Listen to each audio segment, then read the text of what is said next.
All right, today's date is June 4th, 2020, and I don't really like to look at other shows that people have done because they're usually full of lies, and I know that this particular one, The Minds of Madness, is also putting off incorrect information.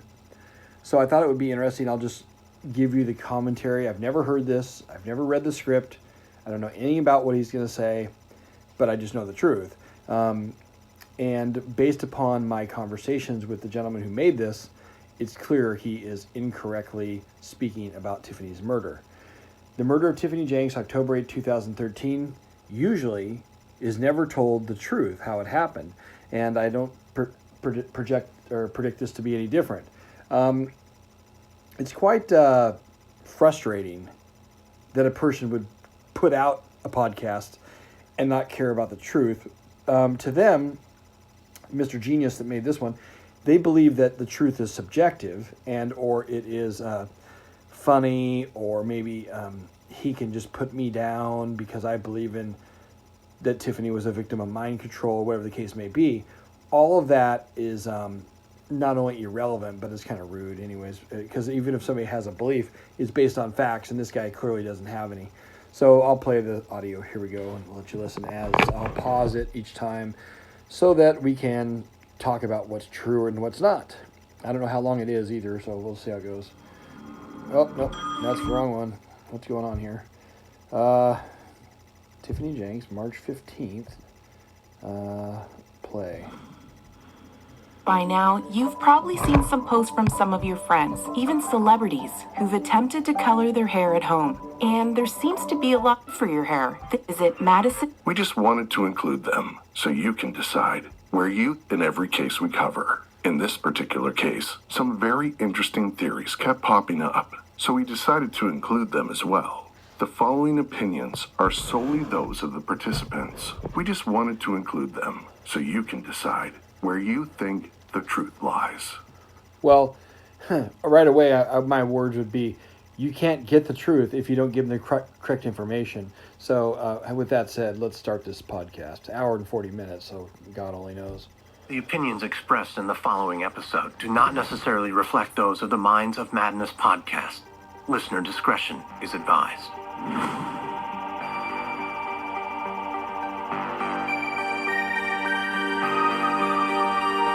It'll be annoying having me stop it, but I have to in order to get to the bottom line of this case.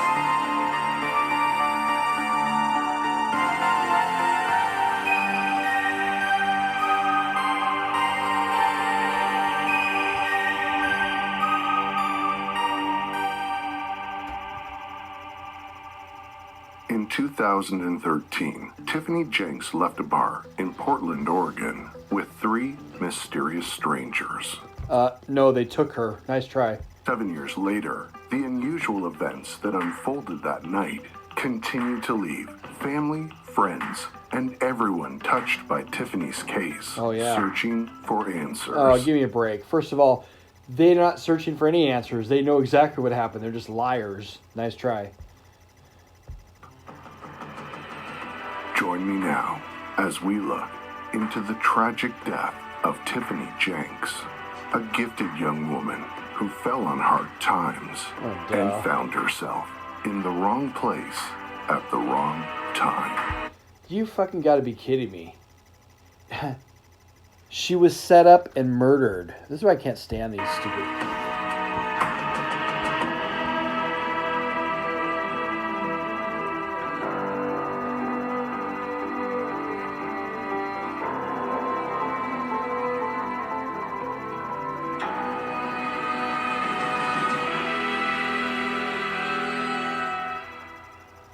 Born to parents Richard and Kathleen in 1978, Tiffany Jenks grew up in Corvallis, Oregon, an idyllic mountain town about 80 miles south of Portland, a city known for its lush forests, nature reserves, hiking trails, and home to the largest university in Oregon. In contrast to the number of students flocking to Corvallis each year, the town has also become a hotspot for retirees. Tiffany was petite and slender, with deep brown eyes, continually switching between being a blonde and a brunette. She was known as a lively, high-spirited young woman, equally passionate about studying as well as socializing.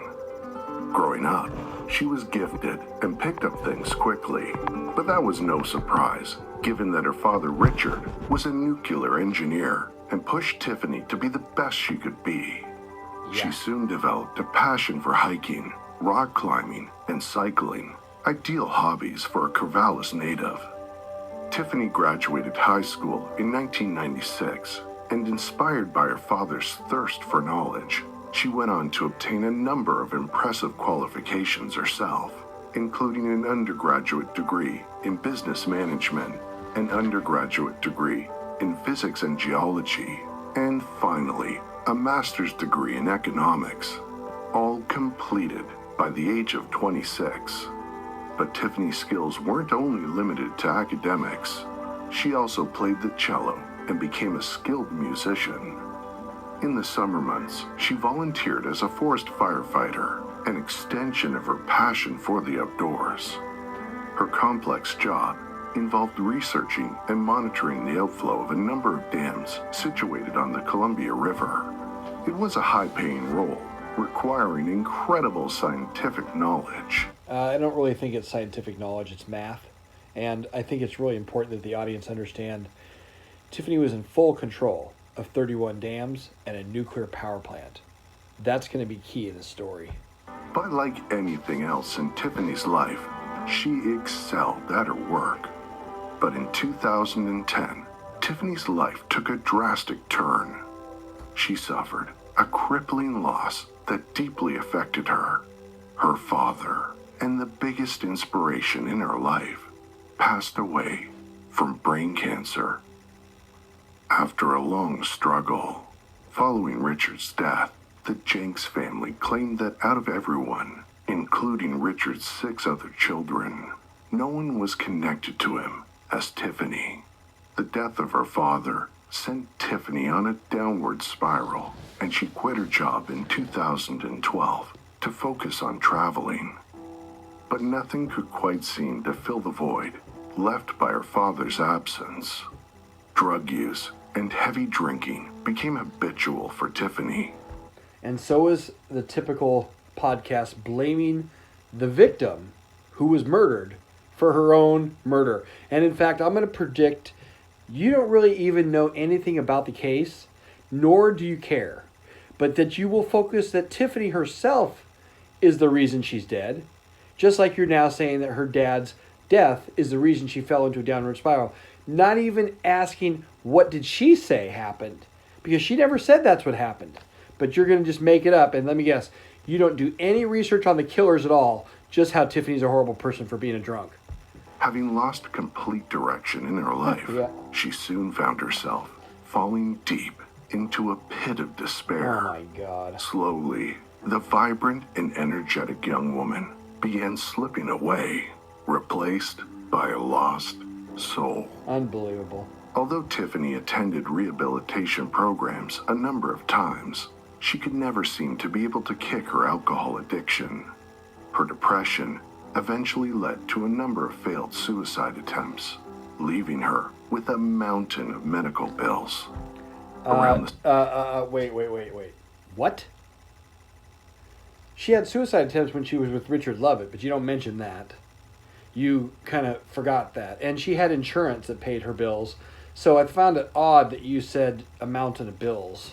She didn't have a bill, okay? Same time, Tiffany moved in with a friend who loaned her a spare room. Oh, here we go. In order to sustain herself financially, Tiffany relied on savings from her previous job, but also started latching onto local wealthy men. Okay, now you're pathetic, but let's continue. That's funny. It was then she met her future on and off boyfriend, a man by the name of John Captain, who later went on to play a pivotal role in Tiffany's story. Tiffany and John's relationship was rocky, to say the Well, that's your opinion, and second of all, it's not relevant to the murder. least. Still suffering from major depression and suicidal thoughts, Oh, duh. she continued to mask her issues with substance abuse. According to John, Tiffany quite often turned aggressive and violent towards him during times she was heavily drinking. In September of 2013, John Captain recorded one of those incidents. At the time, Tiffany suggested John had been abusive towards her. In order to prove it was actually the other way around, John recorded one of their interactions. I don't steal, okay? And I never have. Steal, but you help those that do. What are you talking about? Shut the f up, and I'm only going to say this Shut once. the door so people can't hear us Dude, I outside. have no idea what you're talking about, and I don't give a Door fuck. so people can't hear us Well, outside. then you shut the f up. And let me tell you what my father taught me. Well, Alright? I certainly didn't Shut the f up and listen. I'm not going to be stuck in here with a guy who might hurt me. Oh, right, like I never hurt you. If you would like to go back to what you just Shut said, the door. do you want to learn a f***ing lesson or not? Your mom's the one who's dying. Shut the door, Tiff. You're an idiot. That same year, in 2013, Tiffany left her apartment and began living out of hotel rooms and squatting at various friends' homes. What are you fucking talking about? What apartment did she leave? And what... Oh my god, you're nuts. Around Fairview, Portland. On the night of October 7th, Tiffany paid a visit to John's house to drop off some bags. Oh, But duh. she was intoxicated. What are you talking about? Fear of her verbally abusing him again. What are you talking about? You have no... She came here... Oh, you're nuts. John refused to let her stay the night. Instead, What? What? She said she wanted to leave. You're crazy.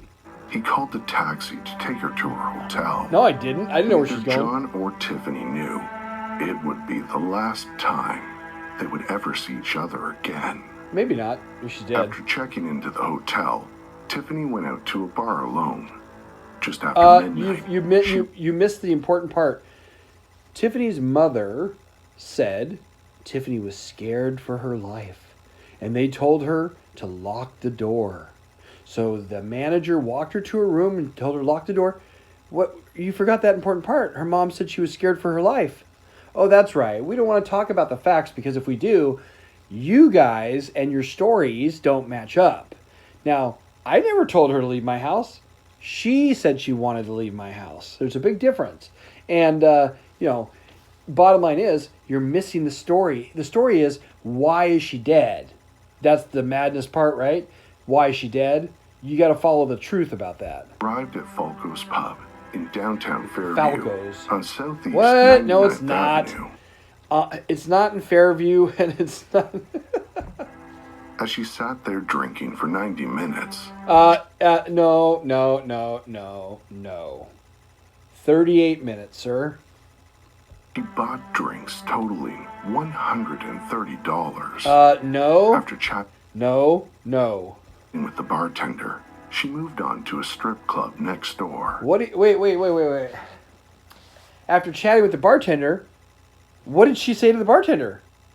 Her life was over, and she was scared because they want to kill her. You just forgot that little part there. Where she spent another $40 on drinks. Just before the strip club closed at 2 a.m., Tiffany left the bar. No. At 1:38, she walked outside. And sat in a smoking shelter just outside. Yeah. That's when CCTV footage captured the image of three individuals. Let's see it. Two men and a woman. Can I see it? Approaching Tiffany from across the street. What? What was unusual was how close they were standing in proximity to Tiffany. It appeared as though they knew each other and were already friends. However, the same footage showed Tiffany shaking hands with the woman as if they were meeting for the first time. Okay, now I know you're really retarded. I'm probably not going to be able to finish this because I'm almost ready to vomit already. You are claiming that if I shake somebody's hands, I met them for the first time. So the reverse of that would be, how many people did she shake hands with? One? Would that mean that she knew the other two? It's absolutely asinine of you to not even consider the idea that people shake hands every single day with people they know, and then you've put it on the air as if it's truth. You're out of your mind. Strangely, just over 10 minutes later, CCTV caught Tiffany walking with the same three people to a car parked across the street. Very good. Tiffany then hopped into the back seat. But did you see the video there, Mind Madness? She didn't walk on her own. They all took her to the car. That's why the police won't give you the CCTV. But the problem with that is that you act like she just jumped on. Let's listen to that again. You act like she just jumped on in the car, happy, happy, happy. You are Minds of Madness. You're As right. if they were meeting for the first time. Lie. Strangely, Yeah. just over 10 minutes later, Yeah. CCTV caught Tiffany walking with the same three people to a car parked across the street. Uh-huh. Tiffany then hopped into the back seat without any hesitation, What? and the car sped off.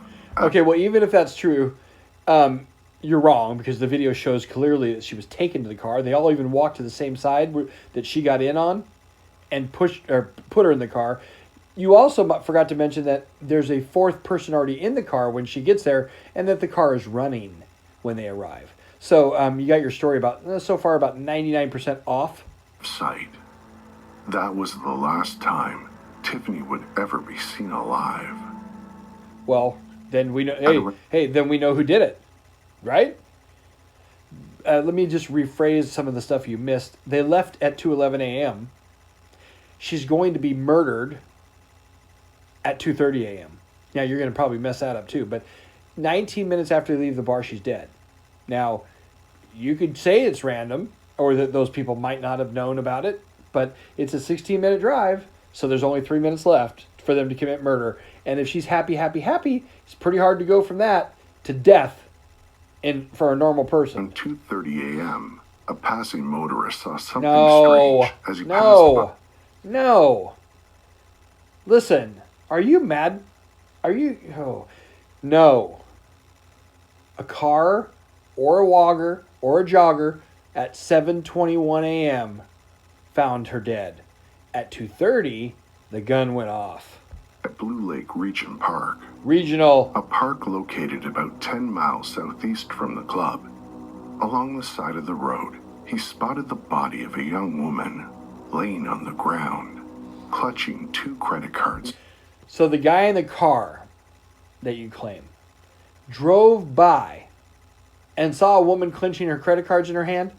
This guy's got some damn good vision, because I had LASIK, I'll tell you, and there's no way in hell I would have saw, hey, look, she's got 2 credit cards in her hand and she's dead. Come on. In her right hand, the woman was Tiffany Jenks, and it was clear she had been shot in the head. Over the next 10 days, while police attempted to piece together Tiffany's final moments, Oh, this is going to be funny.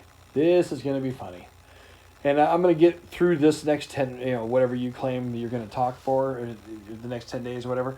But I know you're going to get it all wrong, so that will be the termination of my willingness to correct your stupidity. But let's go. her family were in complete shock, Oh, yeah. trying to come to terms Oh, with yeah. who could have done this to Oh, her. I wonder. But do you think that shock would include a little truth? Normally, if people were in such shock, they would tell the truth. But they didn't. They lied. They lied about everything. And I have a feeling that they're the ones that told you what happened, because they're forgetting some key parts to their story. While they were aware of Tiffany's lifestyle and ongoing struggles, Oh, God. they never expected to have ever received such tragic news. Oh, no. During the investigation, police managed to uncover CCTV footage from one of the bars Tiffany had visited the night she was murdered. On the grainy footage, they saw her leaving the area Yeah. with 3 suspects. Uh-huh. And there was only 20 minutes between the footage of 19. Tiffany leaving the bar and the motorist discovering No. her body and No. calling 911. No. Why do people even listen to this? It's horrible. That is not true. She was shot at 2:30. The motorist saw her at 7:21 in the morning. 19 minutes between the two has nothing to do with what motorists saw her, okay? So this is by the time she's dead. I suppose you're going to skip over the whole thing. What you did say, though, is true, is that she had her credit cards in her hand, or her ID, And I can talk about why later, part of the setup. But that means that you know and they know that Tiffany is exactly who she is. In addition to that, they contacted her family at what time? Because they had the donation set up long before they, continued to figure out anything that had happened, supposedly, which I don't believe for a second, because they knew everything that happened. But bottom line is, yeah, you're wrong about that first part right there. Oh yeah, that's good. Luckily, one of the bars had all 3 IDs of the suspects Okay, fine. scanned and stored on a database, Okay. making it possible for police to match up the IDs with the people seen in the CCTV footage. All right. The 3 people Tiffany had left with that night were Okay, and what time did the police know this? Keep in mind, the police arrived at 7:21 in the morning to find Tiffany dead, right? So by what would you say, 8 o'clock in the morning, they would have been at the bank getting the names of, or the visa slips of what she had done in the days prior? Maybe 9, and contacted the family by 9. So, we'll see how this goes. a 25-year-old man named Daniel Burnell, Josh Robinette, who was 38, and a woman named Michelle Warden Brosey, who was 40 years old. Daniel Burnell grew up in Woodstown, New Jersey, Who gives a and shit? reported suffering from anger issues Oh, from an yeah. early age. Sure. In 2000, Can you do a little analysis on that? How angry would you have to be to pick up a girl at a bar and you're happy, and 19 minutes later, she's dead because you're no longer happy? Does that seem logical? After the 16-minute drive? I don't think so. he was charged with assault after stabbing a 19-year-old man in the leg at a party in New Jersey. And? Not long after that, What about Josh? Daniel moved to Oakland, California, Yeah. where he permanently resided. But on October 7th, 2013, Daniel made a trip down to Fairview, Portland, in order to buy a gun from a friend Oh, who yeah. once worked You are brainwashed. You sound just like your family. But the difference is they know better. He went from Oakland, California to Portland, Oregon for a 12-hour bus ride to buy a gun, they say, for $150 that he paid for on a promissory note before shooting Tiffany in the head. Your story is incorrect. with in California. That friend was Josh Robinette, Yeah, let's who talk about lived him. in Portland with his fiancée. Let's talk about him. Michelle Warden Brosey. Excellent. Let's talk about Like her. Daniel, Josh had a history of criminal activity. Where? Including an assault charge in his hometown of Oakland, California. Oh, I didn't know. Michelle, Josh's fiancée, had no prior convictions. What are you talking about? She had no prior convictions. Where'd you do your research? You pull a background check on her? You're wrong. She and Josh were scheduled to get married a few days later. And so Josh was selling his gun to help pay for their wedding. During their investigation, police discovered the criminal history of the 2 men, which only further added suspicion. But not enough suspicion to arrest anybody. Only enough suspicion to say they had suspicion. Because they knew day one who the killers were. And the police said, well, we haven't made any arrests yet, but there's no threat to the public. I'm like, what? There's never been an arrest in the murder of Tiffany yet, but we don't believe there's any threat to the public. Excuse me? You have somebody that's willing to murder somebody on the loose, and you don't see that as a liability for the public? You, officer, are crazy. However, before they could track down Daniel, Josh, or Michelle, police were tipped off by Tiffany's family to look into John Captain. Before they could arrest the known killers, Tiffany's family, who set John up, wanted everybody to believe John did it because that way it was in their best interest. Because when the real killers get caught, they'll be freaking out how to get them off murder charges today on The Minds of Madness. When they visited John at his home, he told them Tiffany had dropped off some bags at You don't make any sense, and that's not what I told him. his place at 11 p.m. that night. Not and then true, left not true, not true. If you could make up any worse story, it wouldn't even be relevant, and it's not. She was at my house a little after 7 p.m., and she never dropped off bags. That's their story, and they are the liars. In a taxi, he told them Tiffany was intoxicated So at what? the time she arrived at So his what? place, and they got into an argument. No. After looking more into I poured her beer out, and she yelled at me. John, he was eventually cleared as a suspect. Oh, whatever. 3 days later, the vehicle Tiffany had hopped into the back of the night she was murdered was discovered. Yeah, but the question is, why didn't they do it day one? Were they still setting John up? Because it eventually took them 10 days to go get the killers. And that only happened because the Kelso police released to the media they were in town. The Cadillac was identified in a motel parking lot in Kelso, Washington, about 50 miles from where Tiffany's body had been found. CCTV footage showed Josh Robinette and his fiancée Michelle checking into the motel the same day. With changed wigs, changed hair color, new cell phones, they were secretly hiding out from the killing they had just done. But according to police, it's all unrelated. Within hours, police apprehended the couple and brought them back to Fairview. Within hours of what? That didn't make any sense. Within hours, they brought him back to Fairview? No, they didn't. They released them for another week and let them wander around the city even though they had committed murder. And in fact, once they do talk to them, you won't even hear a word that they ever had any knowledge or anything to do with the murder of Tiffany Jenks. For questioning.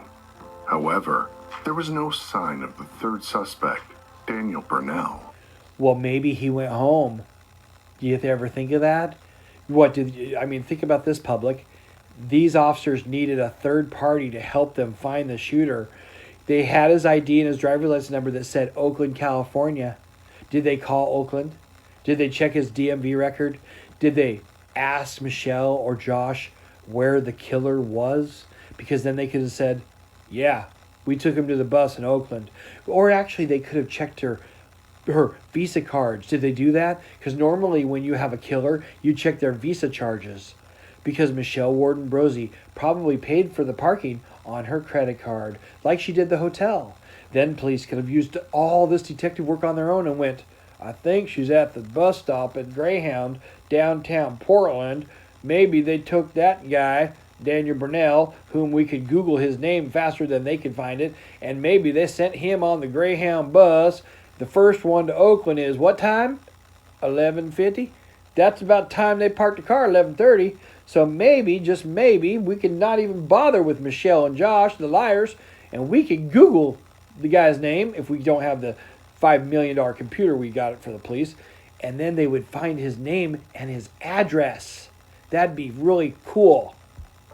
Michelle revealed she and Josh were about to get married on You could reveal anything you want, but why would you ever talk to them? They're liars, because there were 3 people in the car when she left, and 4 people in the car when she left the bar, and only 3 when she came back, when she didn't come back.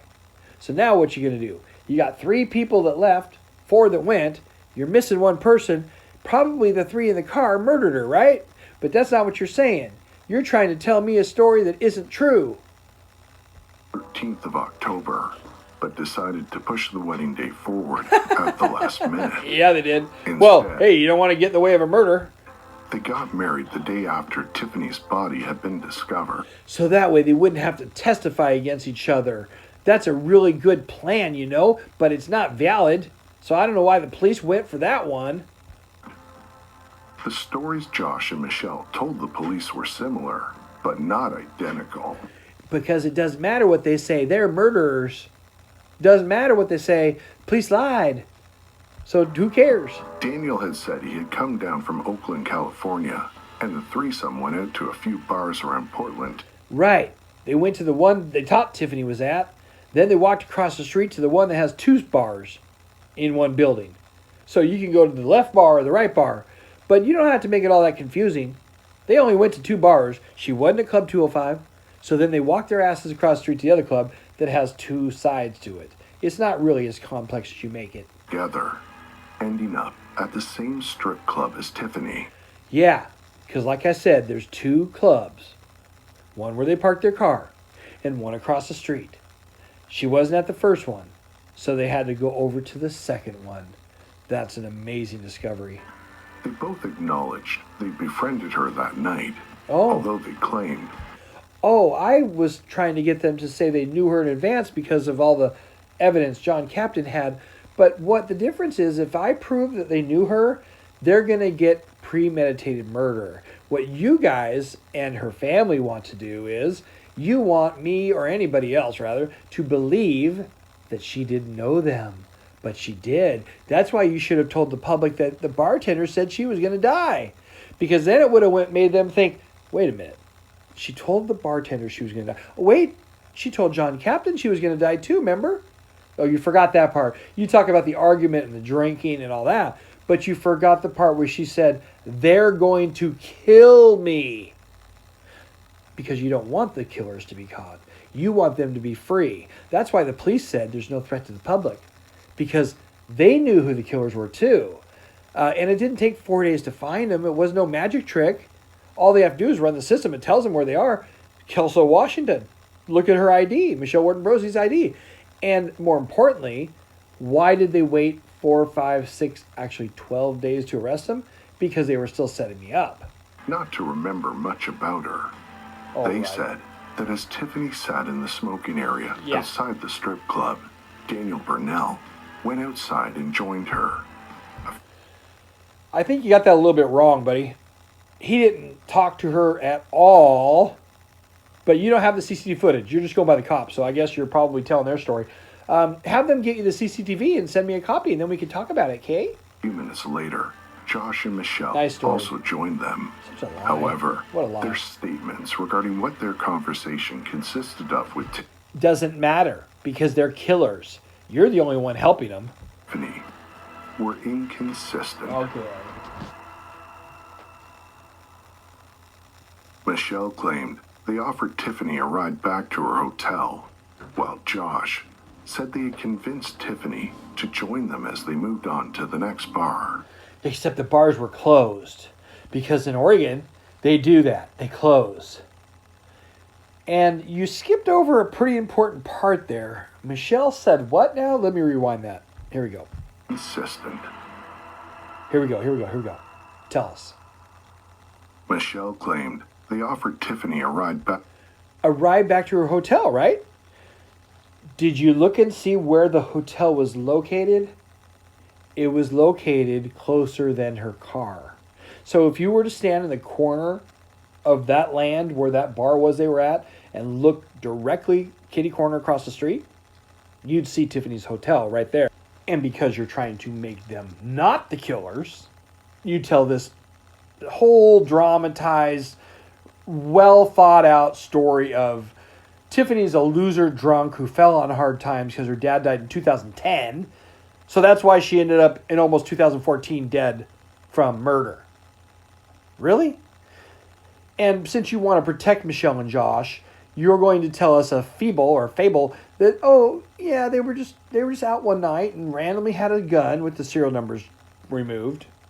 And they met Tiffany for the first time, of course, because they shook hands. Not because you want it to be the first time, because it's the difference between premeditated murder and then they're out of jail right now. The reason they're out of jail are people like you.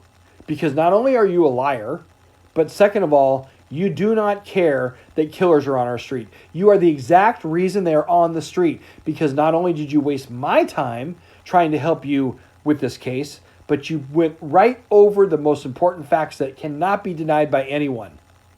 One thing is, she didn't just randomly meet these people. They murdered her and set her up. Now, you can believe, the public can believe my narrative or your dramatized story that doesn't make any sense. Let's get to her hotel. Yeah. While Josh said they had convinced Tiffany to join them as they moved on to the next bar. Except they were closed. Regardless, by that Wait. Regardless, it's one of the most important parts there is. Regardless, her hotel was closer than the car. What do you say to that? There's a fourth person in the car. Zoom into the skylight. Does that matter? The headlights were already running. The police are lying. Tiffany was heavily intoxicated So what? and agreed to head out with them. So, yeah, okay, so it's her fault. Michelle's Cadillac happened to be parked nearby, and the four of Right across the street. Kitty corner from where her hotel is. So she could have walked to the hotel much easier. And they didn't, you're probably going to say how, like, Tiffany joined them. They took her. Anybody who watches the CCTV of the walking to the car would know they took her. them left together.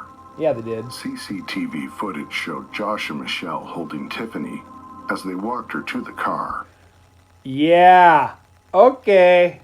as though she was too drunk to stand up on her own. Yeah. Okay.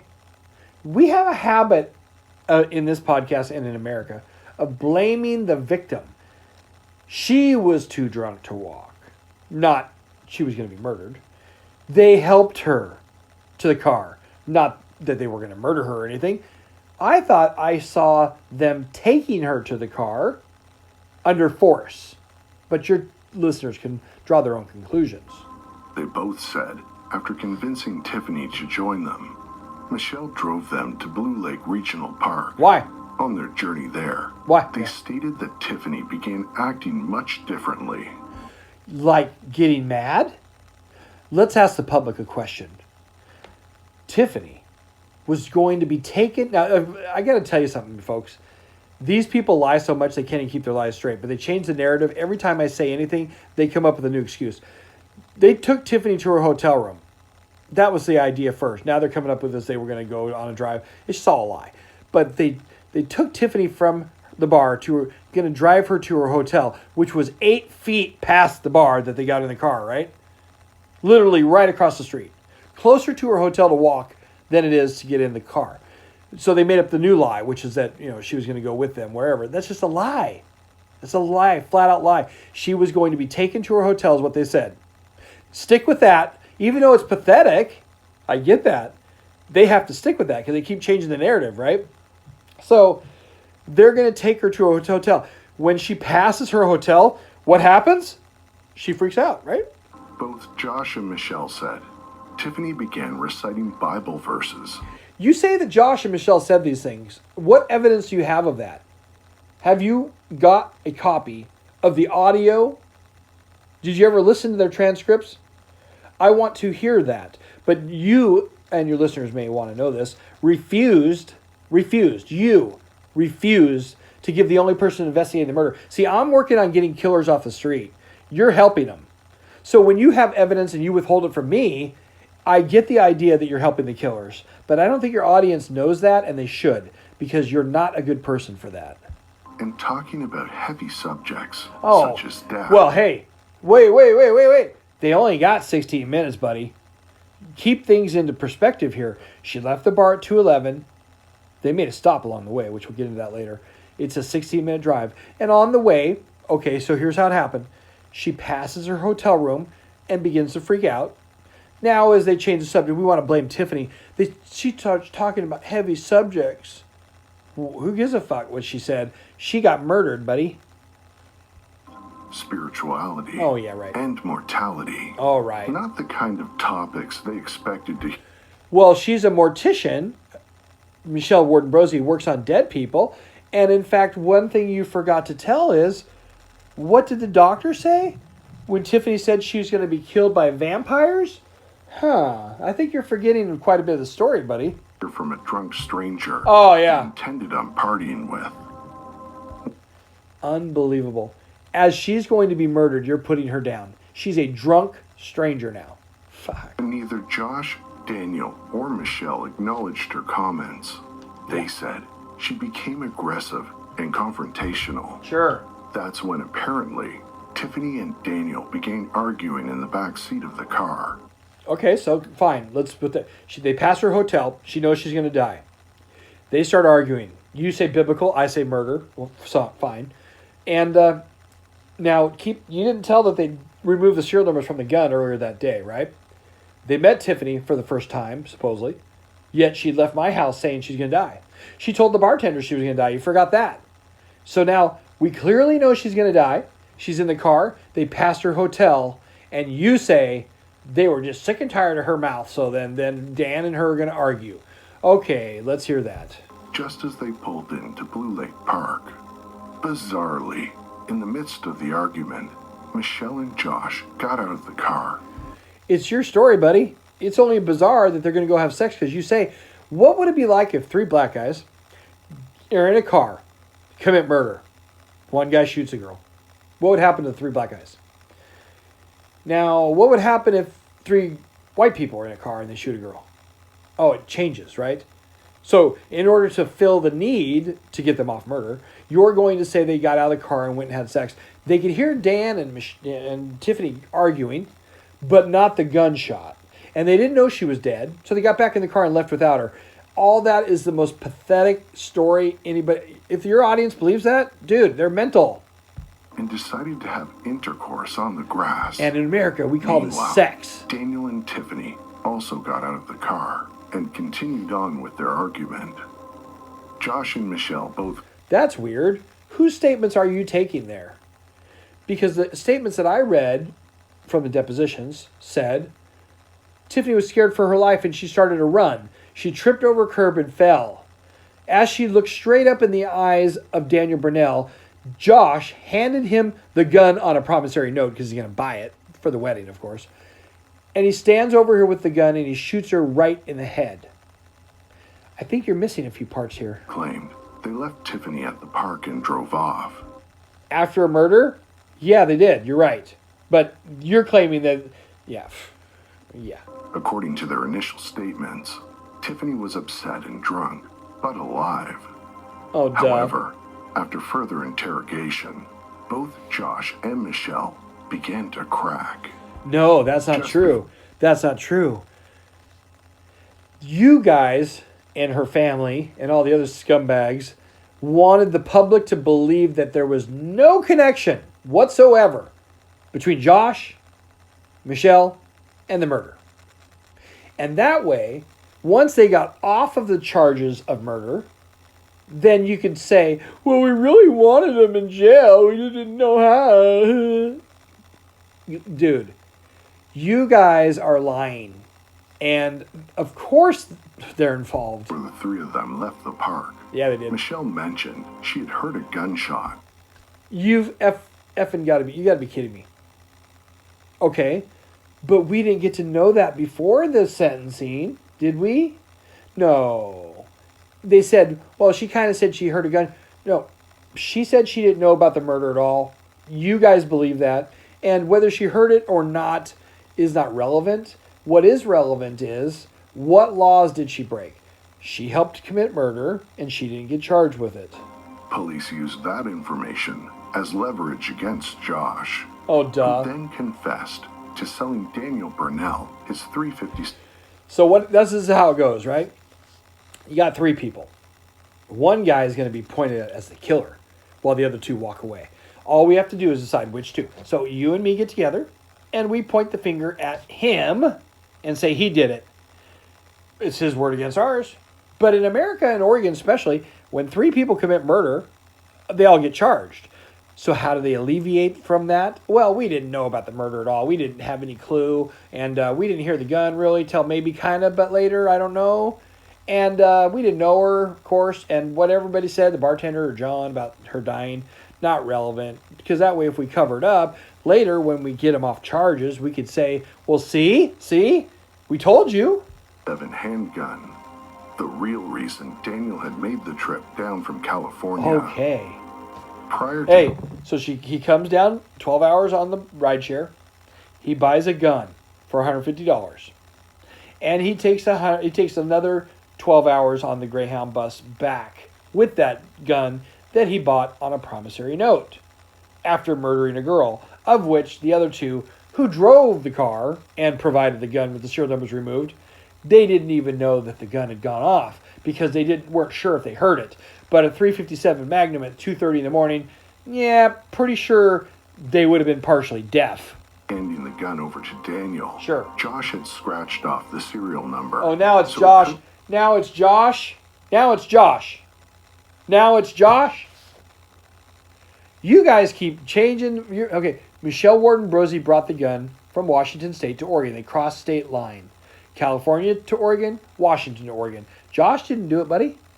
Michelle did. They're just trying to save her because she's one step closer to getting caught with murder. Be tracked back to him. Sure. When questioned why it took him so long to mention the gun, Josh claimed he thought he was going to be charged for having an illegal weapon. And a murder. And in his words, selling it to some dipshit who was going to shoot somebody. Oh, duh. By now, things were becoming clear. Yeah. It was Daniel Brunell who'd shot Tiffany, but there was two problems. Police didn't know where Daniel Brunell was, and they had no idea what his motive was for murdering a complete stranger. To track Daniel down, police convinced Josh to call.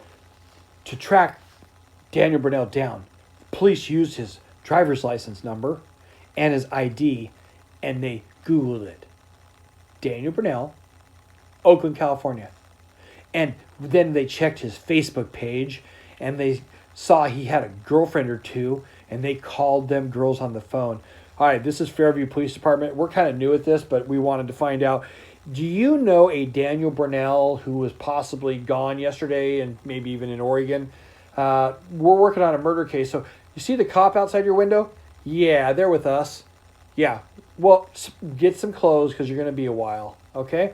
And by the way, just in case he left the gun with you, you want to go ahead and bring that out because otherwise you're in possession of a firearm that has been having the serial numbers obliterated. That we're going to have to put on you because you're actually hiding the murder weapon. Yeah. So if anybody's in the house, come on out, and we got some Taco Bell for you. And other than that, we'll see you in a minute. Okay, so what would they possibly need help for if they're police, right? They have the computer, they have his ID, they have his name, and they have the two other people involved in the murder as well. Maybe they should ask Tiffany. That's about as logical as they are.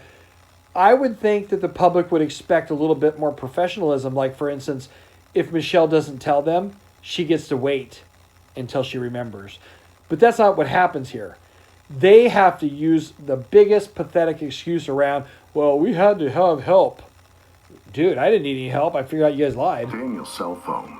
Although Josh tried coercing Daniel into admitting shooting Tiffany on the call, Daniel suspected he was being deceived and denied being with any girl on the night of Tiffany's murder. Regardless, police still managed to trace the call and pinpointed Daniel's whereabouts. He was back home. He was back home, the same address as DMV had for him. That is just some good work. In Oakland, California.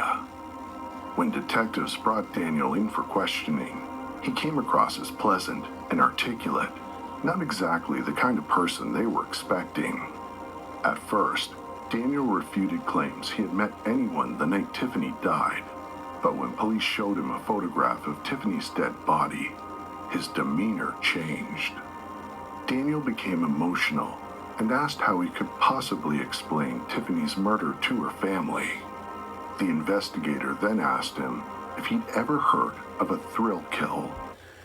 And that's important because I never heard of an investigator help try down a case.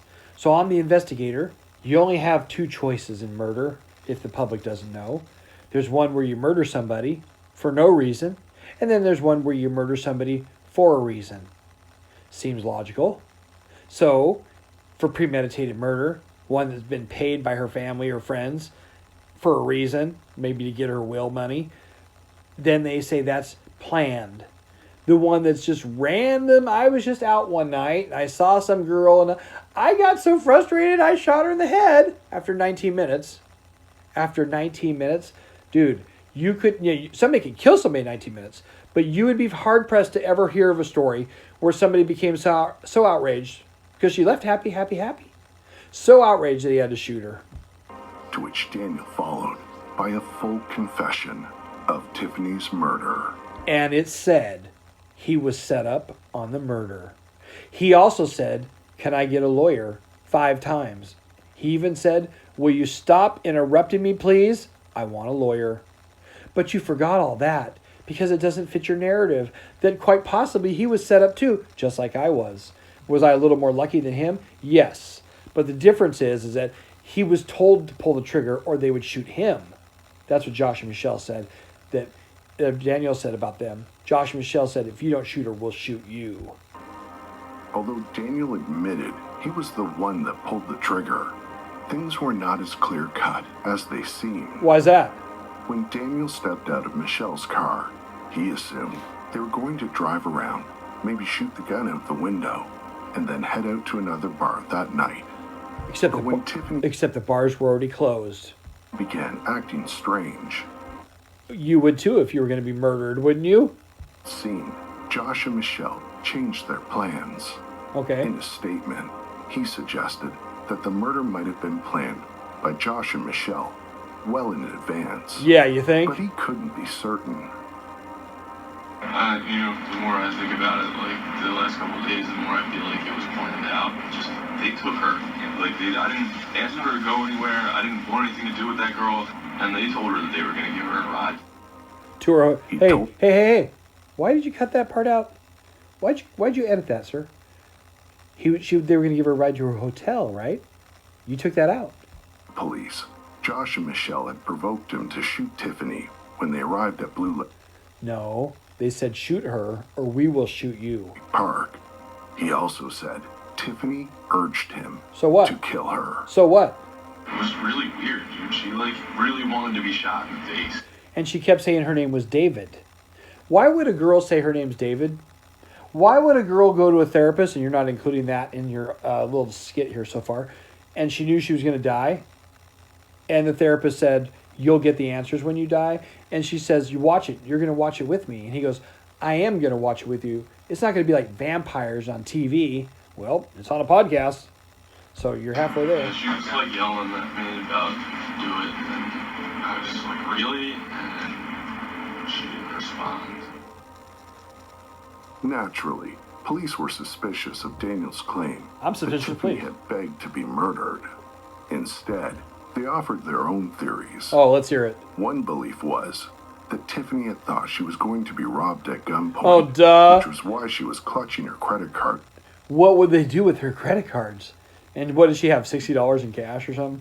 And I understand where she got that. But bottom line is that what?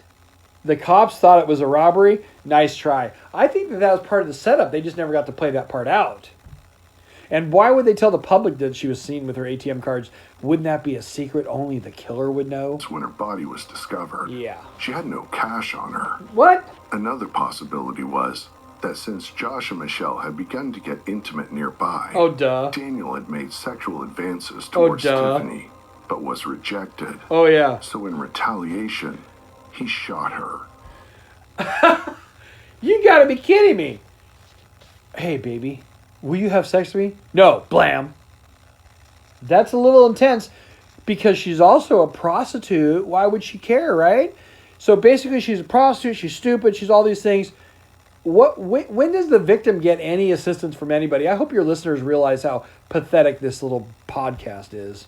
In a fit of rage. Oh, yeah. However, the court didn't need a motive to be able to convict Daniel Burnell.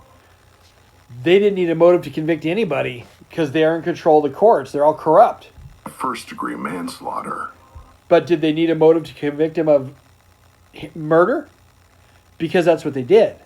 They didn't have a reason to kill her. It wasn't a thrill kill, as you want to push. A conviction with an 18-year prison sentence. So what?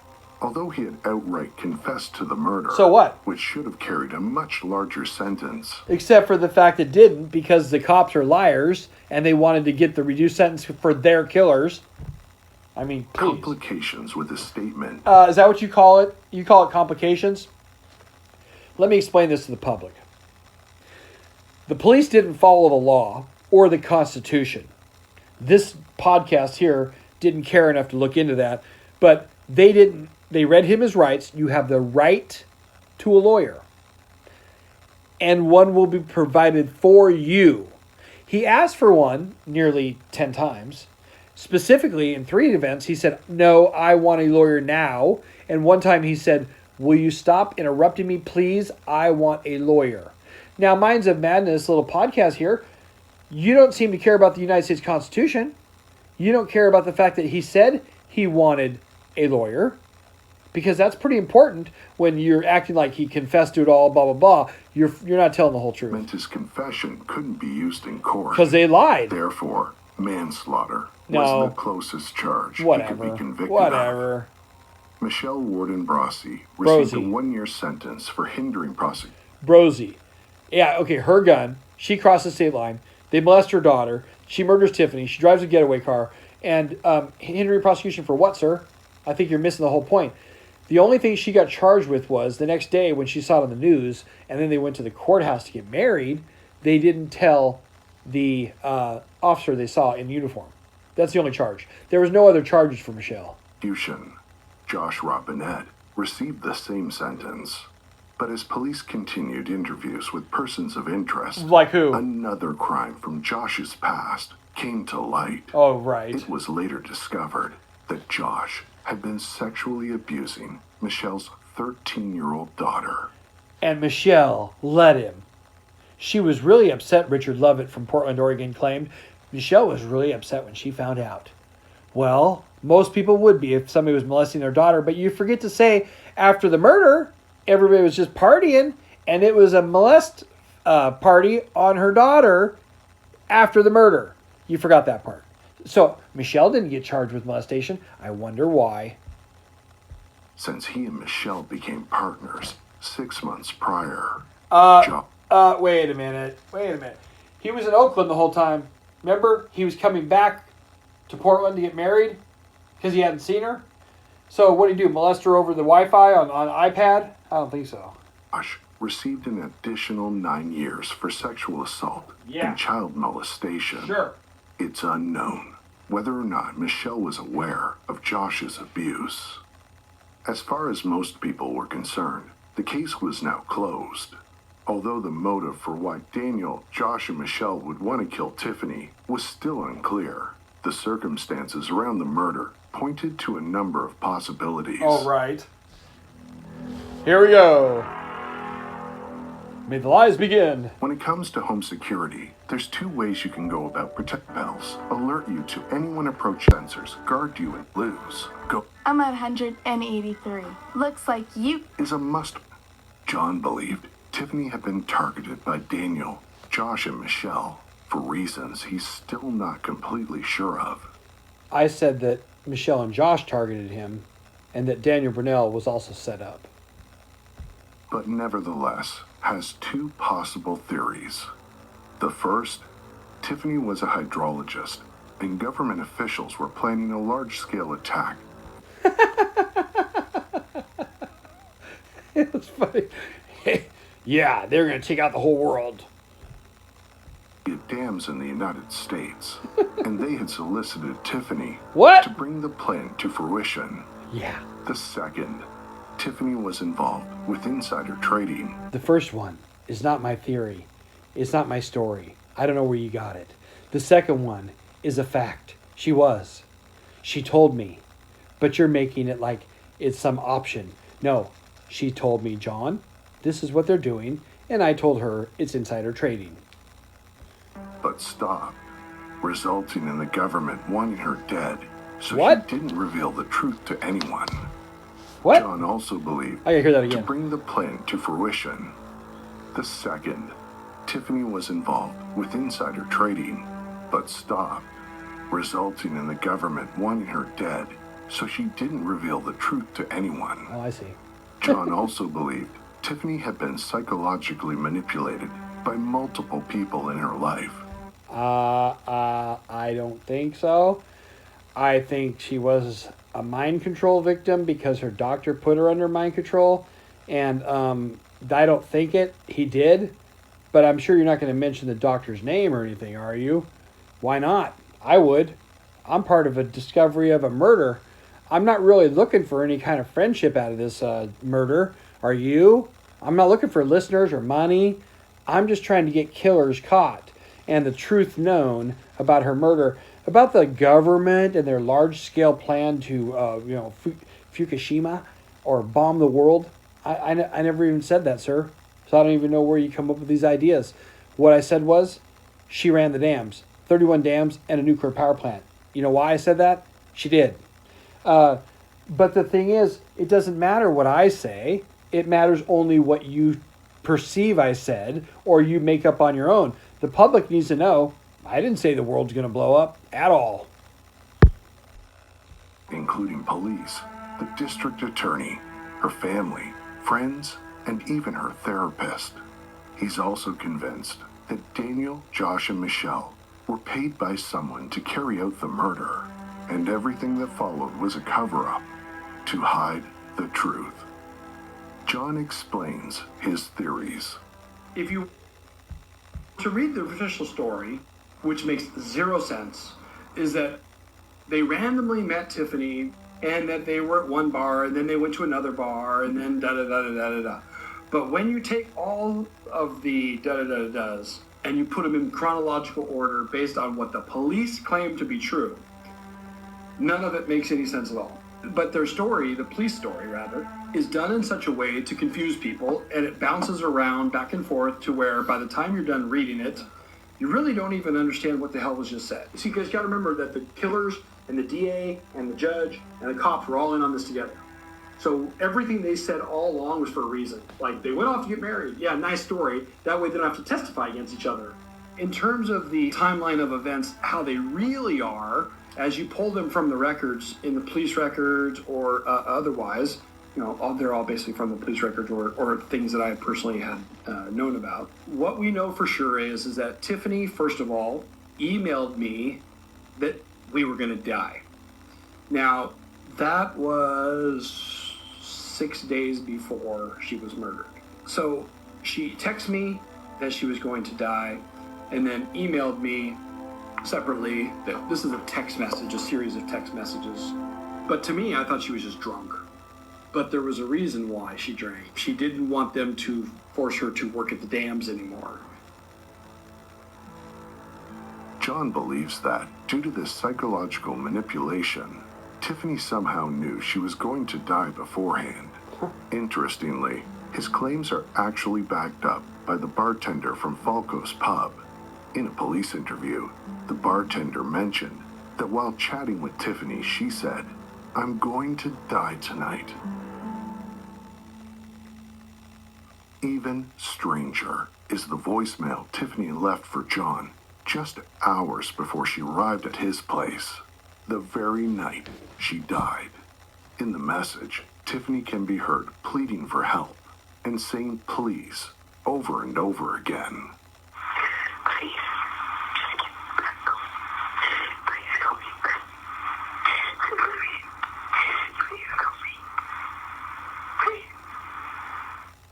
John initially thought Tiffany left the strange message because she was drunk. He even claimed Tiffany had been inebriated the entire day and had text messages she sent him at 12 in the afternoon indicating that. Like Tiffany's family, John doesn't believe Tiffany asked Daniel Brunel to shoot her, as Daniel claimed. After Tiffany's death, John uncovered a series of audio files on Tiffany's iCloud account, which he had access to via a shared account. After she died, her family gave me her passwords to her iCloud account. Now, okay, so after she died, I was set up on the murder. I was supposed to be the one going down for her murder. When that failed, they swarmed to me, her family, to be my friend. Invited me to their house, invited me to Christmas, and I'm like, however, what she didn't realize is because Tiffany had my phone, and I put the applications back on my phone, and went through our family share, here popped up 6 recordings and audio note. John discovered Tiffany had created a number of recordings in the days leading up to her death. There were 2 recordings in particular, which added further mystery to the case. The first is Tiffany's meeting with her acupuncturist, an acupuncturist who also doubled as Tiffany's therapist, although wasn't professionally recognized as one. The recording was made 4 days before her murder. I don't know how to help you anymore, Tiffany, besides that you need to not fall into addictive behavior. You need to be strong enough. Okay, well, if this was true, which it's not, it's actually really sad that this gentleman here can't get it right. But her therapist, whatever you want to call him, he said he couldn't help her. After she said she was going to die and be shot, he said, you'll get the answers when you die. He puts her under mind control. So let's just continue. It's just But what that means to me is being strong enough. Sure. I want to kill myself, and that's a good way to do it.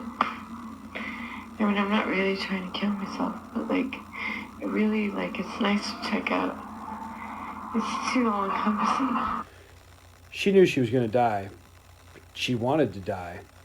And I don't blame her for all these family members lying. I mean, you have no idea what I've seen. And it's not that I've seen, like, all hardships or whatever. I mean, I can feel brains and I can do, like, whatever. And I can lose my dad and I can lose my best friend and whatever. I'm fine. You're missing some pretty important parts. And you keep muttering darkness. You need to change what you see. I can't. It's too late. Well, then why are you here? They took that part out. The next verse. Then why are you here? What kind of a therapist replies to somebody who says they're going to die and they say, why are you here? Don't they have to refer them? It's not Jonathan Shell like they're trying to claim. It's Jonathan Weidman of Portland, Oregon. He's a therapist. They want to cover up his name. Her family won't give the visa slips because they're covering up the murder. And it's not my opinion. It's the truth. Then what are you doing here? Okay, good. They did play it. As the two talked about her substance abuse. Yeah, and what Tiffany else? Clearly stated. And what else? It would be an ideal way for her to commit suicide. What? Sentiments that echo with what Tiffany allegedly told her killers the night she was shot. Whatever. Leading to the question, was it possible Daniel Burnell was telling the truth when he claimed Tiffany asked to be shot? And did they have life insurance on her, and that's why they don't want the truth known? That on episode 3. The identity of the therapist has never been fully confirmed. The family has the name they're covering for him. It's just one more example of the unfairness in Tiffany's murder. Her family knows because it's on her visa slips. There's a reason they won't tell you. They don't want him in trouble for murder. Although sources close to Tiffany recognize his voice as her former acupuncturist. Sure. This is backed up by a section of the audio where... You guys are so funny. You lead them to water, they'll drink it. The audio is backed up by a story by Richard Lovett that the guy who's Tiffany's therapist wrote a book. He put it on YouTube, the first chapter. John, you should go listen. That's him, not the one you said, Jonathan Weidman. No. But the family has the visa slip. Why won't the family let us read the name on it?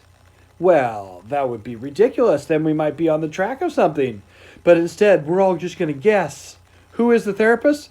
The one they say it is. The therapist mentions how Tiffany used to be a patient. Yeah. So Tiffany, before you started using cocaine. Oh, yeah. No. Blame her. Back when you used to see me as a patient. I only used cocaine for that 1 year, and then I never touched it again until seriously, like 2 months ago. But your conversation was relatively rational, right? You weren't in this device. I was a robot, and the day I figured out, I started writing about 1.5 years ago, 2 years ago, right after my dad died. Anyway, I started writing, and the day I figured out that I was a robot, I tried to kill myself. I took 20 trazodone, and I wanted to die. The conversations between Tiffany and her therapist were often cryptic in nature, usually on the subjects of death, mortality, and the meaning of life. In a particularly strange segment, the therapist discusses an ongoing war between dark and light and tells Tiffany to not reveal who she truly is. Let me explain it to you in a different way. There's a war going on between the light and the dark. Yeah. And people that are of the light are being attacked by people of the dark. And I will tell you, that's going to get a lot worse. Yes, I am. I don't know who you are, and you should never tell anybody who you are. All right? Nobody that doesn't know doesn't need to know. You know why? Because it will make you a target. And targets get shot at first. If you knew who... Targets get shot at first. She was shot, he claims, 4 days later. The doctor said, don't tell anybody or it will make you target. Targets get shot at first. Do you think that he knew she was going to get shot? Seems like he might have, if you ask me. You were from when you were young. It would not... Now, the part he edited out right there, where he said, don't remember anything from when you were a child, there's a tap, tap, tap, where Tiffany gets placed into mind control, or, whatever you want to call it, hypnotism. But he skipped that part, this episode guy. You can hear it on my YouTube, Tiffany Jenks Murder or John S. Captain on YouTube. Not a paid, it's free. But the thing is, the doctor goes, tap, tap, tap, follow the old brick road. And basically that puts them into a mind control trance. It would not be a good thing. Another recording John found was of Tiffany speaking with someone allegedly named Josh. No, he was named Josh. It's not allegedly. John claims that the Josh in the audio clip... John can't claim that because he didn't have a way to know. But what John does claim is that if the family would have released the audio of the killer named Josh, instead of covered up with the police, then John could have compared it to the Josh in the audio. But what you want to do now is make false claims that John thought all these great things. And how would I know if it's the same Josh? I asked the family, you know what they said? They got a restraining order to shut me up on the murder. So it is odd to me that all of a sudden I get these two recordings where Tiffany meets Josh, right? She meets Josh, and this Josh is going to go out and buy a gun. This Josh knows her father, knows her family, and hadn't seen her in a long, long time. How did Tiffany Jenks meet her killers that night? You don't want to talk about that, do you? You think it was random. I don't. Because she had a recording talking to a Josh who had also met Tony. Tony is where she lived. And she didn't live downtown like her liar sister said. But Tony had met Josh. Josh had popped back up into her life. 8 days later, she's dead. Is in fact Josh Robinette. When detectives seized Tiffany's phone after she died, there was also someone named Josh saved in her contacts list. However, the number on the other end had been deactivated. Here, Tiffany and Josh are discussing guns, and Josh claiming he threw his off a bridge. I gotta go buy a new gun. I threw mine off the bridge. Good. Good. I'm glad. I'm in a much stabler area than I was now, so I don't worry about having a firearm now. But then I was stable enough to commit murder. Pretty unstable, so. Josh, do me a favor. Don't ever kill yourself. There was a possibility Tiffany had been friends with Josh Robinette beforehand. Oh, really? She developed a large circle of friends in the last year of her life. Please. If she and Josh attended the same bars, it wouldn't be a stretch to assume.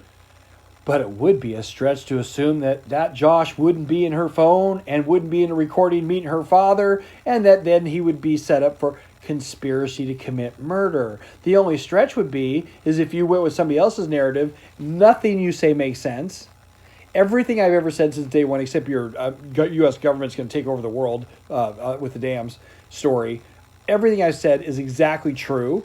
You have not dispelled one single thing that I've said ever. They'd met at some point. Oh, duh. It should be mentioned that the voice in the clip doesn't match the interview recordings of Josh. Why can't we have those interviews? Don't you think the police should release them to the public? I don't hear you say a word about that. Do you have them? I'd like them. If you're using the stuff on the television show, why is that? Did you ask the police for a copy of Daniel Brunell, Joshua Robinette, and Michelle Warden-Brosie's audio when they got interrogated? Because I can't get it. Her family doesn't want to help Tiffany. Why is that? Why would her family not want to get the killers of her murder? Josh Robinette's voice. Although it's unknown exactly when Tiffany's recordings were made, John holds a mountain of evidence. The recordings were made based upon the data inside those recordings, inside of her, it wasn't really in her iCloud, by the way. It was an audio note. Nice try, though. Her iCloud was completely deleted out 2 days before she was dead. Her family knew that. Her family also lied about how I got them. They told the judge that I hacked into her account when her mother gave me the passwords, but they love to lie. Now, the idea that she did or didn't know Josh is simplified by the recording is of Josh, a Josh. Is it the right one? Give me the audio of the interrogations. It's very simple. What you want to do is use the one on ID Discovery. That's not the interrogations.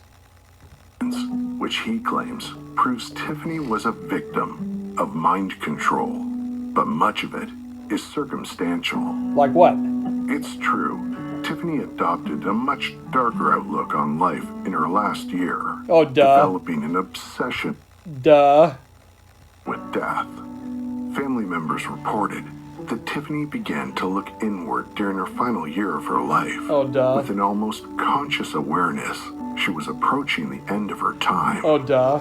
But could her fascination with death be explained by all the drastic changes she experienced in such a short time? The devastating loss of her father in 2010, leaving her successful career, deep depression, the development of her crippling alcohol dependency, not to mention being in an unstable relationship.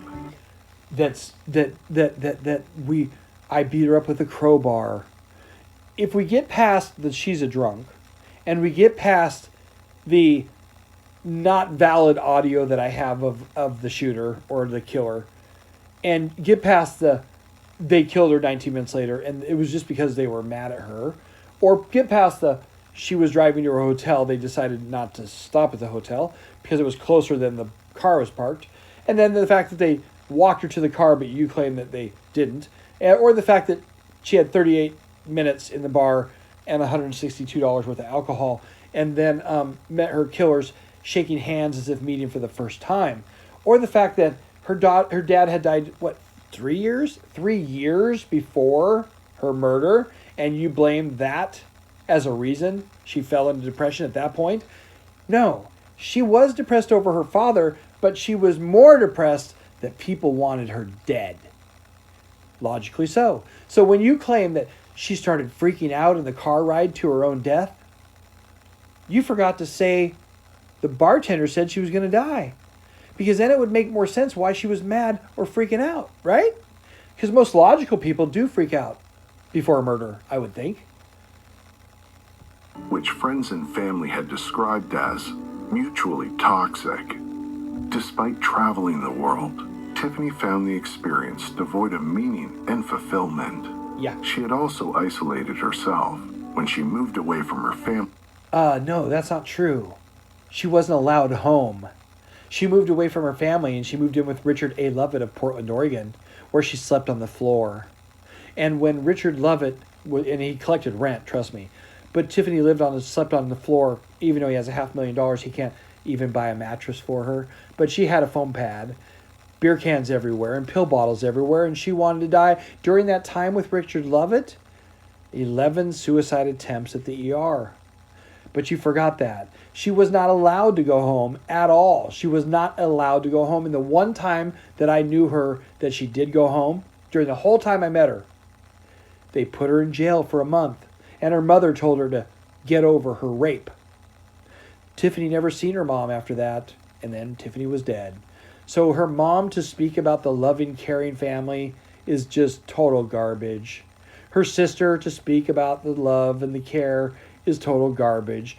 When was the last time either one of them saw Tiffany alive? When? They don't talk about that. They like to talk about John because John has a different narrative as them. My narrative is not even mine. It's Tiffany's. And friends. She attempted suicide and also had fallen into medical debt. It would appear she had lost all direction in life. Yeah. We asked clinical psychologist Christina Frazzani to comment on how all these experiences might have affected Tiffany's state of mind. When a person who has struggled with depression previously is faced with another major stressor, like the loss of a loved one, difficulty getting all of their basic needs met, like if they have difficulty with housing or they lose their job, it would make it even more likely that they would experience more intense symptoms of depression with more frequency. In severe cases, individuals begin to feel overwhelmed and hopeless, and they might even start to feel hopeless or start to have thoughts of suicide when they feel like they have no way out. As far as mind control goes, whether or not this was actually happening to Tiffany, it's clear from her decision to record her therapy sessions and her conversations with her boyfriend that she did feel in danger and believe that she may have been a victim of a conspiracy, which might lead to a sense of desperation, a lack of control over her life. When someone has paranoia, delusions, or feels unsafe for valid... Hang on. First of all, if you're a therapist, are you claiming that the therapy session that she did have was legal? Because that guy belongs in jail. And if you're a true therapist and they provided you with the truth, which I will contact you and find out whether they provided you with the truth. And by the way, that's at 3854, negative 2539, that this person made the comment about her, Tiffany's life. I don't even know how she knows because she's wrong. But more importantly, if she's going to comment about the words spoken by someone, me or the therapist, or her belief that Tiffany was or wasn't a mind control victim, you can't take parts of the fact pattern and call it delusion if you don't have the information. Minds of Madness doesn't understand mind control and all the stuff that I had. So the customers that listened to the podcast didn't understand what Tiffany left behind. You're claiming that her recording is delusional or is a paranoia, and then she really died? I don't know where you got your education, but I have to tell you something. If you are delusional, like you are, and you believe something to be true, like she did, how's that an illusion or delusion? She really did die. I thought that would be a fact. She wasn't delusional about her upcoming death. This isn't manifest destiny or praying for the outcome to be such. She knew people wanted her dead. That's not an illusion when they end up dead. Rational reasons like a history of abuse or trauma, it can increase depression, isolation, and irritability. Right. So it doesn't really matter sometimes whether the perceived threat is happening or not. It would impact a person the same. Therefore, Tiffany's father's death, her decision... Her father died in 2010. Can you just leave her dad out of this for a minute? That was 3, almost 4 years difference. But you know what's odd? 10, 11, 12, 13, 3 years difference. What's odd is, I'm going to back up a little bit here one more time, but you're not making any sense here. Hold on. History of abuse, that she did feel in danger and believe that she may have been a victim of a conspiracy, which might... What is your definition of a conspiracy? Because I thought that was a word used by the CIA in order to discredit people. It's not a conspiracy if she believed that she was going to die, and she does. It lead to a sense of desperation, a lack of control over her life. When someone has paranoia... You are an idiot. She ended up dead. Illusions or feels unsafe for valid rational reasons like a history of abuse or trauma, What? It can increase the... How about the idea she knew she was going to die? Fuck. Isolation and irritability. So it doesn't really matter sometimes whether the perceived threat is happening or not. It would impact a person the same. Therefore, Tiffany's father's death, her decision to stop working, God. the substance abuse, and other spiraling stressors like her increasing medical bills may have been impacted by her perception that she was a victim of mind control. Whatever. That's ridiculous. You're an idiot. Although it's been over 6 years since Tiffany Jenks was murdered, John Captain continues to believe she was a victim of mind control. Something that Tiffany's family hasn't appreciated. I don't To care. the point, they took legal action against him. Yeah, they did. Asking him to cease making outlandish claims. John feels it's just another attempt to cover up the truth. In addition to getting John's side of the story, we spoke with Rick Lovett, Oh, God. a former roommate Oh, and friend God. of Tiffany's. Rick has spoken out against John Captain's claims, Yeah, he has. insisting John's actions are doing more harm than good. Yeah, they are. In speaking with Rick, he addressed the plausibility of John's belief that Tiffany was a controlled government agent, including the likelihood of her being a pawn in a large-scale attack. Hey, before we go to the... first of all, God bless you guys. Rick Lovett, who's a professor of law, is basically the family. Okay? Those two work together. They both got a restraining order against me to shut me up about the murder. Now, I everything he says is a lie, but let's hear what he says. Let's go. Here we go. There's someone in my church who worked with her who tells me that she simply did not. Third party recommend. This is off the Ed Operman show. He's going to say, someone in my church told me that at her job she didn't have the control to do something because she's only one of 4 employees. Oh, right. She still was one of 4. The ability to do that. I Do didn't what? ask him. He kind of like started hearing this stuff. And I tend to believe the same thing. I did some calculations of what would happen if well, if you did some calculations, he's going to say he did some calculations of what would happen if the dams broke. And he said, except for the one dam, you just basically have water in the streets. Nobody'd die or whatever. I'm like, what? Have you seen the dams of the Bonneville Power Administration? And hey, let me rephrase. I don't think she's going to burst the dams. I have no knowledge of what she was going to do under mind control. I just knew that she was a mind control victim in charge of the dams. Now, whether they had bad plans other than the insider trading, hell if I know. I'm not them. Ask them, not me. the water out of Bonneville Dam came down the river, and they were like, well, we've seen bigger floods. Depending on, and so there just isn't enough water. These are not, with the exception of Grand Coulee, these are not water storage facilities like Oroville Dam. Well, he's wrong, but fine. They're for power and for locks of navigation. And they're for the fish. Sure thing. Control flows through, this wasn't what they were created for, but one of the things they do is to control flows for salmon. So she probably had the authority, and she's one of several people who did this. She was not in charge. Several people that did this, folks. What does that mean?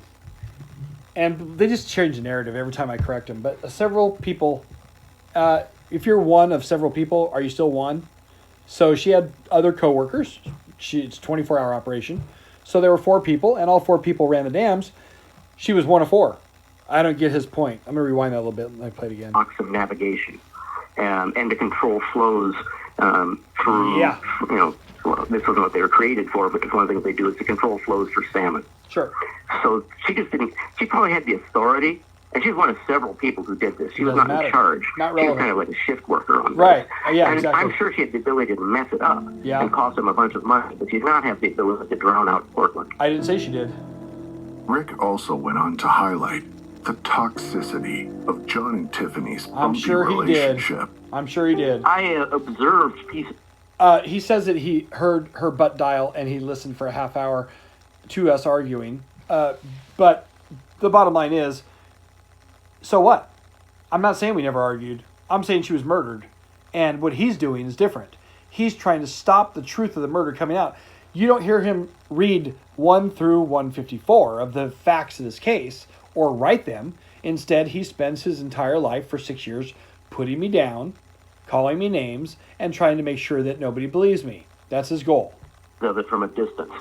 There was a time when, they started really intensely, and then they split after 10 days, and so what? I don't know what, I think he threw her out. Oh, whatever. But he would be the one who would remember that if Who cares? If he does. Not relevant. And she wound up back on my couch. From the floor. Distraught. And he texted her like 75 times in I 90 think minutes. 80,000.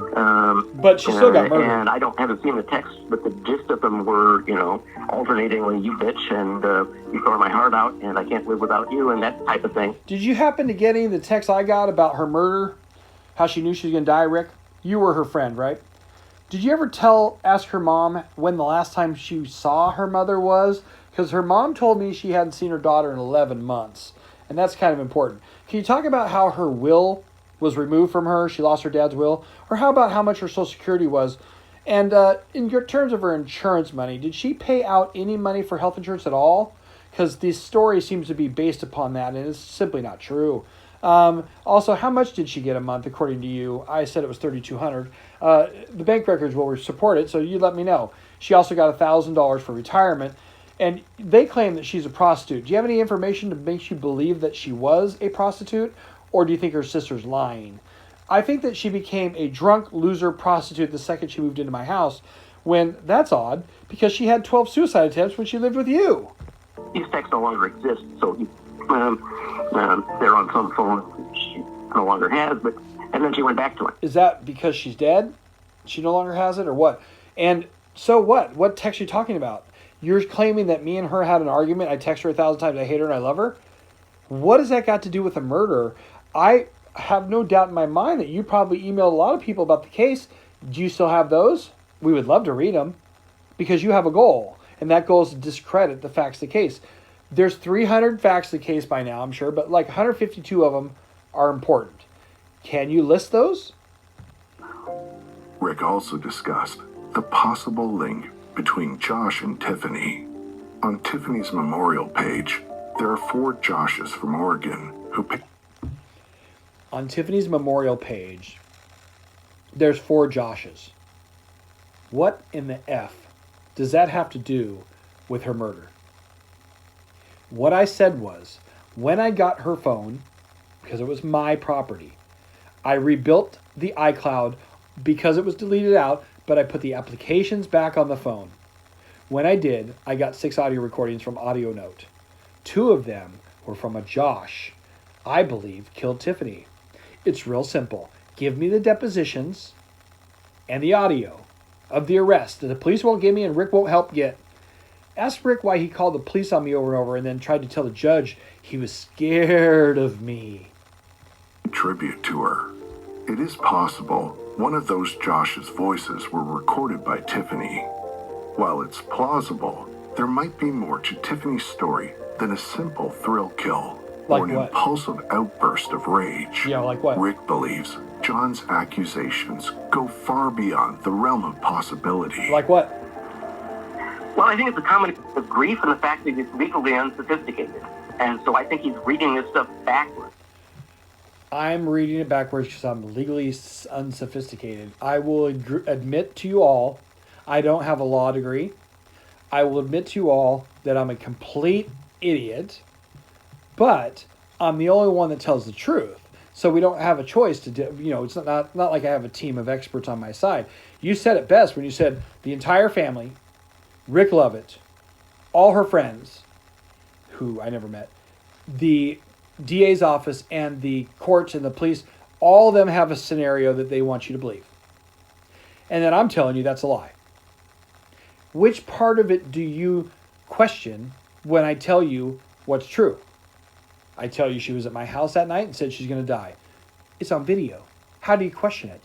Police said she left bags and she didn't. Do you question that? Then ask them why they didn't get a warrant. Rick says she was one of 4 people that worked there, and I said, you're right, she was one of 4 people that worked there. Rick says that it was for dams, the dams were for power and for fish, and we all know that fish do have to go down the dams, and that as far as the dams bursting, it would be about water in the streets. That's absurd. Sir, I think you're legally sophisticated enough to know that you're wrong. Rick Lovett also wants to maintain his ability to say he's a a law professor. Well, profess. Tell us the deal. But you don't. What happens is you lie. He says that they can't be charged again. I say they can. So why don't you do some legal sophisticational work and figure out who's true, me or him? I said they can be charged again because they were never charged the first time. So anyways, I agree I'm dumb, but that doesn't mean that I'm stupid enough to let that go by me and say there's 152 clues. Ask Rick Lovett how many he's written down on paper, because he complains about my writing, but he doesn't write Tiffany's clues. Why is that? That's kind of weird, I think. I think he's seriously grieving, and that, he's looking to find meaning in this, and is grasping at whatever meaning he can find. Because he doesn't want to accept the fact that either her death was fairly random, or that we will never know why. We'll know. I want to make it clear that I think that John sincerely believes what he's talking about. I do. And I have been very careful never to call him a liar. Thank you, because I haven't lied. Error, which is a very different Well, I say you're a liar because you are, and you say I might not be right, whatever. Write a list. What did I lie about? Give me a list. You said I lied about what?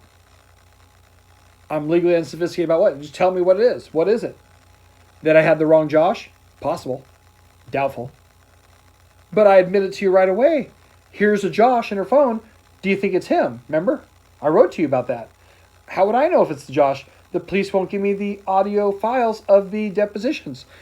Am I legally unsophisticated? Yes. But you're not.